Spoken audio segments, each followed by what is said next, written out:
Ora, no vídeo de hoje vamos falar sobre medo. Eu já tenho um vídeo no meu canal YouTube sobre o medo, mas que foi feito em tempo de pandemia, por isso era um medo muito alocado ao contexto na altura, não é? O medo que nós tínhamos de uma pandemia, de uma doença, de uma possível até fatalidade e como é que nós reagíamos a isso. Se tiverem curiosidade para ver como é que nós reagimos ao medo em relação a doenças, vão lá ver esse vídeo. Né?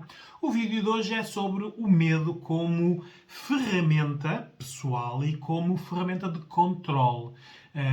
Ora, o vídeo serve para desconstruirmos isto. Né? Ora, vamos analisar primeiro o que é o medo. Né?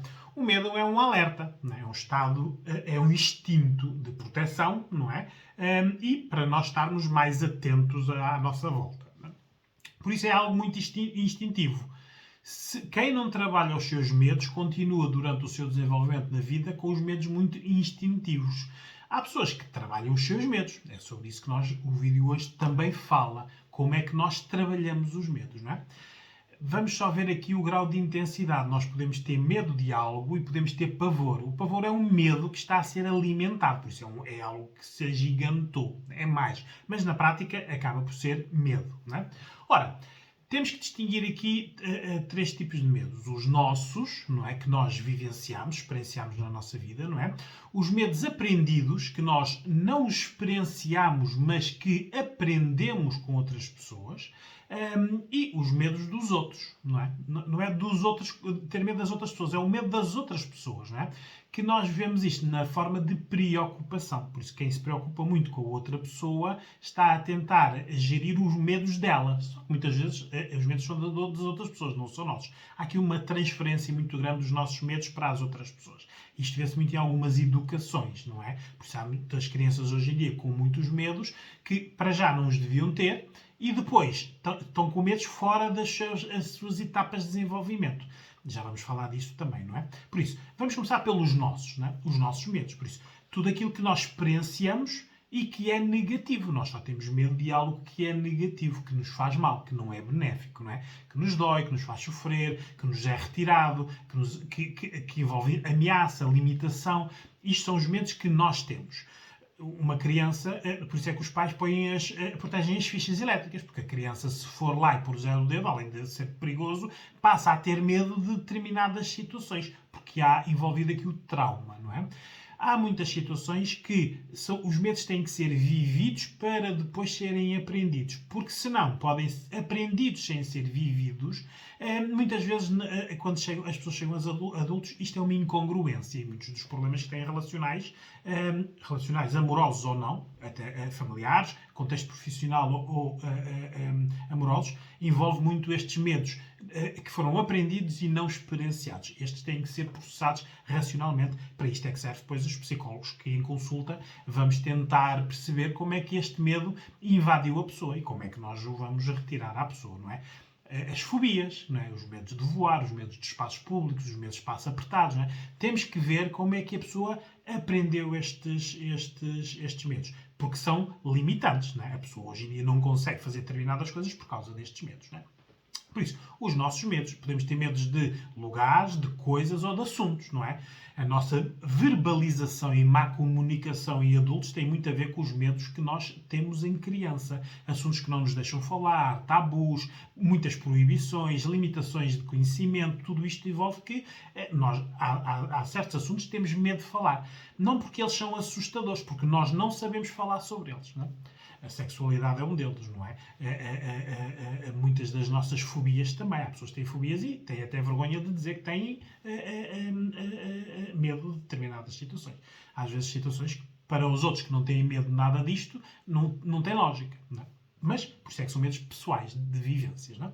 Depois, os medos aprendidos. Aqui é que temos que ter muito cuidado, porque podemos aprender com pessoas significativas, família, pai, mãe, irmãos, tios, avós, com grupos ou em propaganda. Não é? Por isso, com as pessoas significativas, aprendemos muitos medos. Não é? E hoje em dia, por exemplo, muitas mães que dormem com filhos até a idades muito tardias estão a transferir para a criança muitos medos que não são experienciados, mas que são aprendidos. Não é? A criança passa a ter muitos medos porque não está autónoma.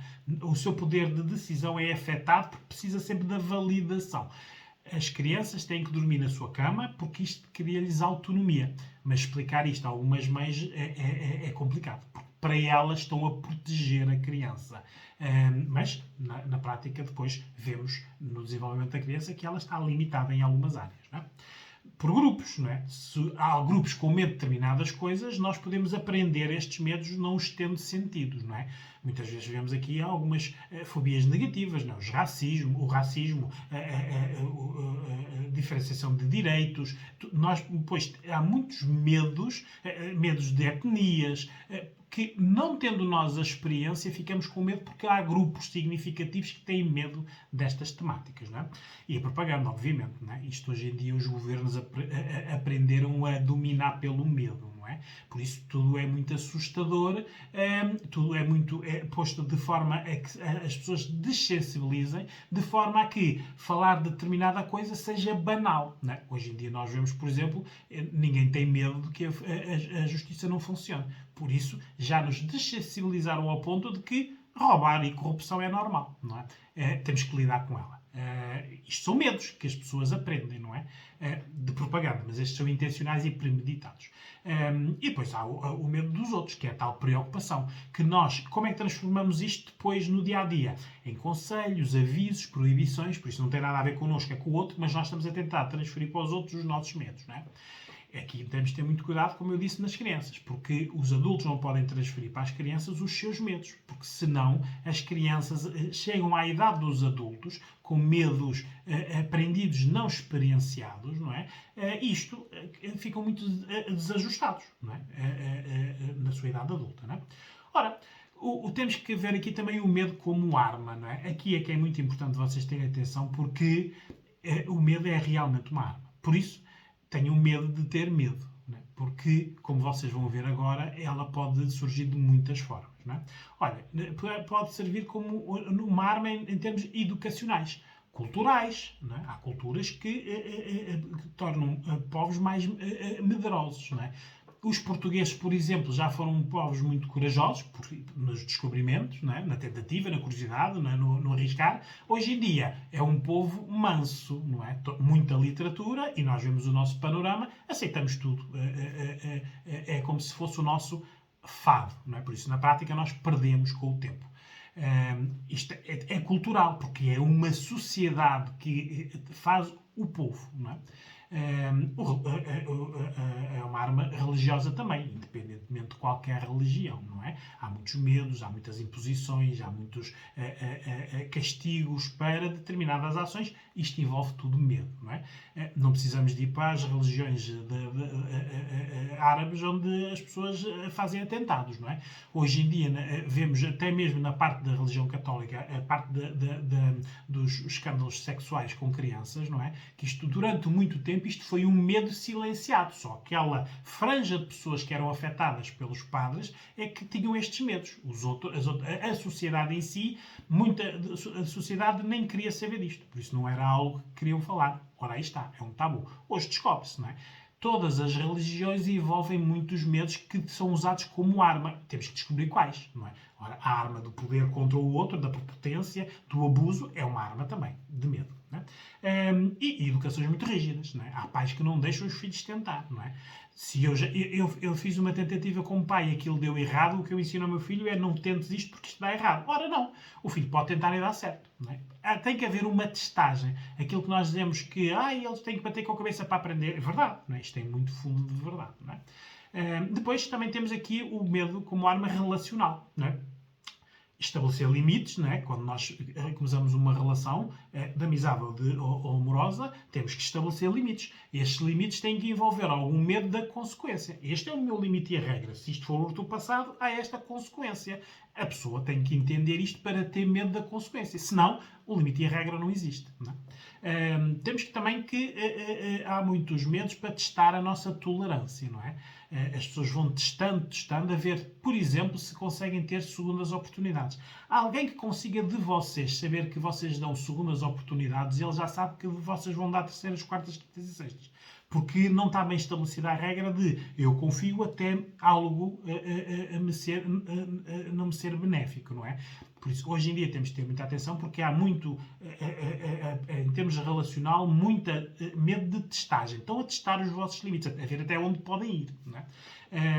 Ora, há muitos medos que surgem na forma de controle, de proteção. Não é? Quem vos proteger muito, quem fizer por vocês, quem não vos deixar fazer, quem vos estiver sempre a criticar, isto tudo envolve medo. E passado um bocadinho, há medo de testar, porque aquela pessoa, não é? Que para nós é importante porque temos uma relação com ela e que supostamente amamos, ou estamos apaixonados, ou admiramos, ou dependemos dela, está-nos a dar isso como um limite e impor um medo, não é? Que não é nosso, não é? Mas é para nos controlar.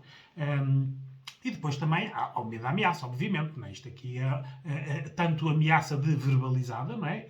Cuidado, que é um aviso. Também o medo da rejeição. Ninguém gosta de ser rejeitado. Ninguém gosta que não gostem de nós. Por isso, há pessoas que lidam muito mal com a rejeição. Ora, a rejeição é o medo. Medo de ficar sem. Não é? Depois temos, vou-vos dar aqui o exemplo também do marketing. A publicidade utiliza muito o medo, os nossos medos, para vender, não é? Os laboratórios farmacêuticos, não é? Hoje em dia vemos as televisões autênticos anúncios de vão ver se não têm isto, mostrando os sintomas e mostrando pessoas com aquela doença, não é? Eu lembro-me agora, por exemplo, de um anúncio sobre a zona, não é?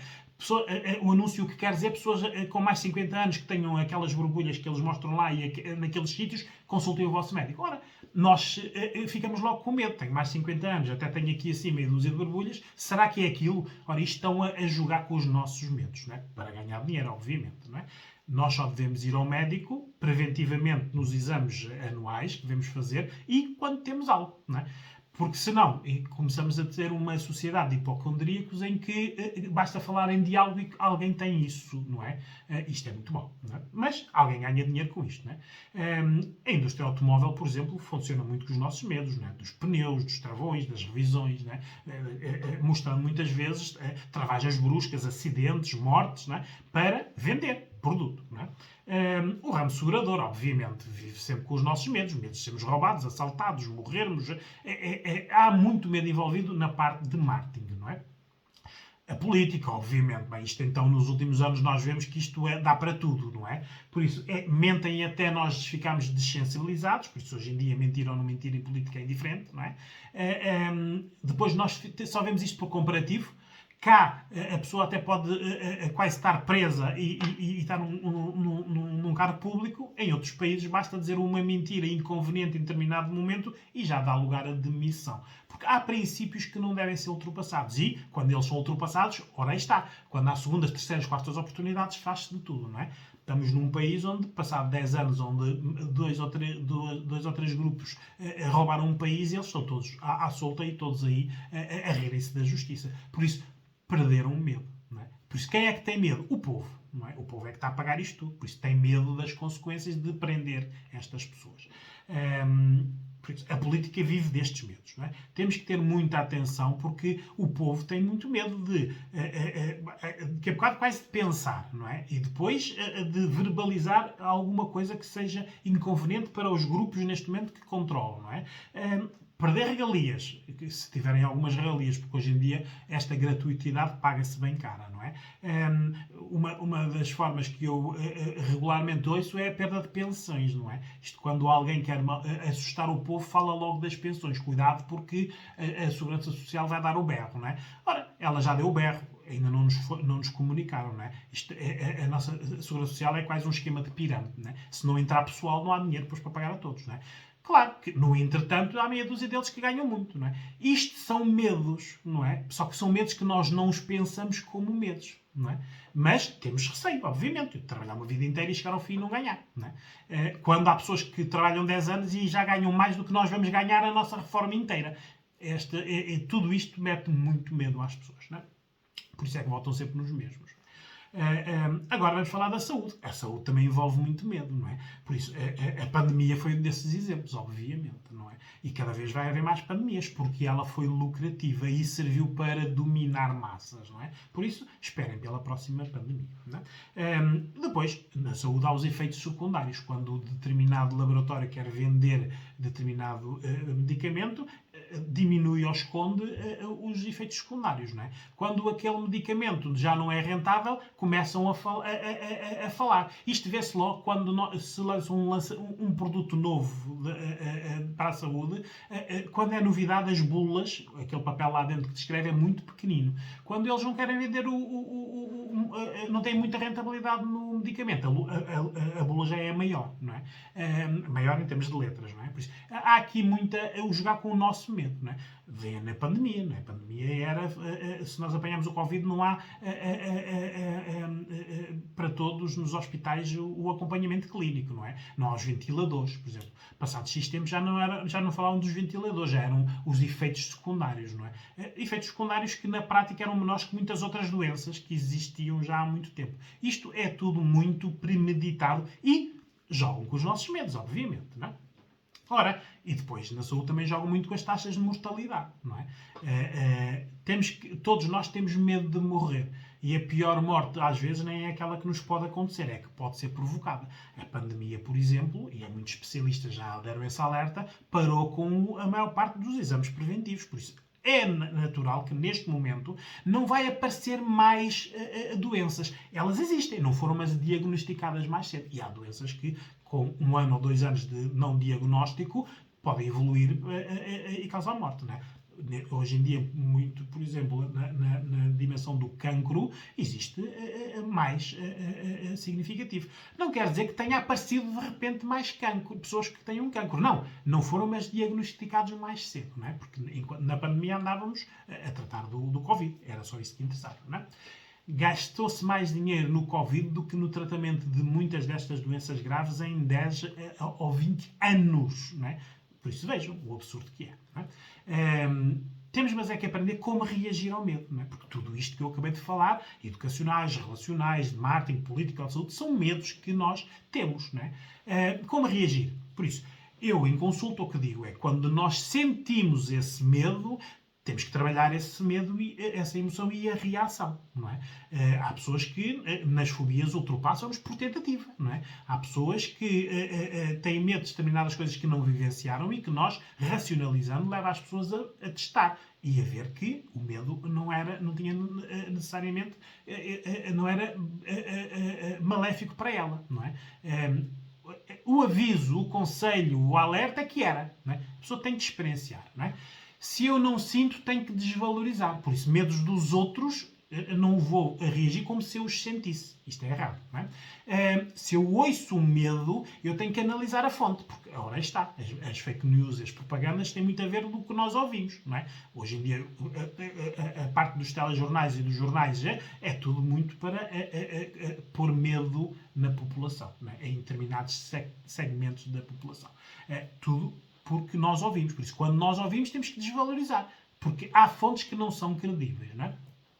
Tudo o que eu vejo que me mete medo, eu tenho que evitar empatizar. Por isso, em vez de empatizar, em vez de me pôr no lugar de outra pessoa, tenho que fazer precisamente o contrário, não é? Porque não é um medo que está a acontecer comigo e está a acontecer com outra pessoa, não é?